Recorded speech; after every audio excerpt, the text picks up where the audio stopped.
มีเรื่องหนึงข่อยสิเว้าสู่เจ้าฟังอยู่เป็นหยังล่ะพ่อใหญ่มื้อเช้านี่แม่อยู่ข้างเฮียนแม่ป่ากล้วยเนาะเป็นหยังหั่น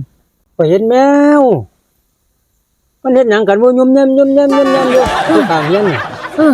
อีปลากล้วยเฮียนเจ้าข่อยก็เลยย่างเข้าไปเบิ่งเป็นหยังหั่นพ่อใหญ่เห็นหยังล่ะบัดนี้เห็นเงินแบ่งค์พันยิ้มอยู่อุ้ย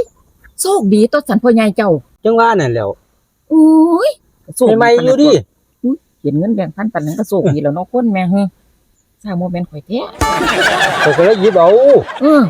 หยิบเอามาเบิ่งอันนึงลมวืดมาหลุดเนาะเจ้าสิเป็นไง